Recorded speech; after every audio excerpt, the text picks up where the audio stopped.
କଣ୍ଟାମାଳକୁ ନୂଆ ସରକାରରେ ମିଳୁ ଉପଯୁକ୍ତ ପ୍ରତିନିଧିତ୍ୱ। 2024 ନିର୍ବାଚନରେ ପଶ୍ଚିମ ଓଡ଼ିଶାର ଅନ୍ୟତମ ପ୍ରମୁଖ ଜିଲ୍ଲା ବୌଦ୍ଧ ଜିଲ୍ଲାରେ ଏକମାତ୍ର ସଂସଦୀୟ ଆସନ କନ୍ଧମାଳ ଓ 2ଟି ବିଧାନସଭା ଆସନ ବୌଦ୍ଧ ଓ କଣ୍ଟାମାଳ ଆସନରୁ ବିଜେପି ପ୍ରାର୍ଥୀ ନିର୍ବାଚିତ ହୋଇଛନ୍ତି। କଣ୍ଟାମାଳ ବିଧାନସଭା ଆସନରୁ ନିର୍ବାଚିତ ହୋଇଛନ୍ତି ବିଜେପି କହ୍ନେଇଚରଣ ଡାଙ୍ଗ। କଣ୍ଟାମାଳରୁ ବିଧାୟକ ରୂପେ ବହୁବାର ନିର୍ବାଚିତ ହୋଇ ଆସୁଥିବା ବିଜେଡିର ମହିଧର ରଣା ପରାଜୟ କରିଛନ୍ତି। ବୌଦ୍ଧ ଜିଲ୍ଲାରେ ପ୍ରବାହିତ ହୋଇଛି ପରିବର୍ତ୍ତନର ହାୱା। ଆଗାମୀ ରାଜ୍ୟ ବିଜେପି ସରକାରର ନୂତନ ମୁଖ୍ୟମନ୍ତ୍ରୀ ଭାବେ ଓଡ଼ିଶାର ଜଣେ ଓଡ଼ିଆ ବିଜେପି ନେତା ମୁଖ୍ୟମନ୍ତ୍ରୀ ଭାବେ ଶପଥ ଗ୍ରହଣ କରିବା ପାଇଁ ଭୁବନେଶ୍ୱର ଜନତା ମଇଦାନଠାରେ ହେବାକୁ ସ୍ଥିରୀକୃତ ହୋଇଛି।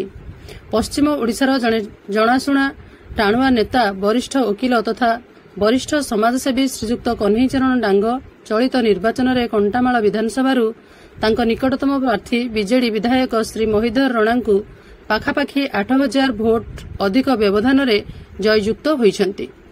ବୌଦ୍ଧ ଜିଲ୍ଲା କଣ୍ଟାମାଳ ନିର୍ବାଚନ ମଣ୍ଡଳୀ ଅବହେଳିତ ଅଞ୍ଚଳ ହୋଇଥିବା ବେଳେ ଏହି ଅଞ୍ଚଳରୁ ଆଜି ପର୍ଯ୍ୟନ୍ତ ମନ୍ତ୍ରିମଣ୍ଡଳରେ କେହି ବି ମନ୍ତ୍ରୀ ହେବାର ସୁଯୋଗ ପାଇପାରି ନାହାନ୍ତି।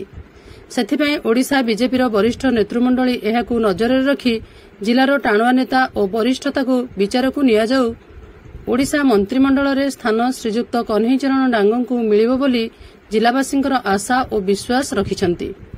ବୌଦ୍ଧରୁ ବୈଦ୍ୟନାଥ ସାମଲଙ୍କ ସହିତ ଚିତ୍ତରଞ୍ଜନ ସିଂଙ୍କ ରିପୋର୍ଟ, ମୋ ଜିଲ୍ଲା ଖବର।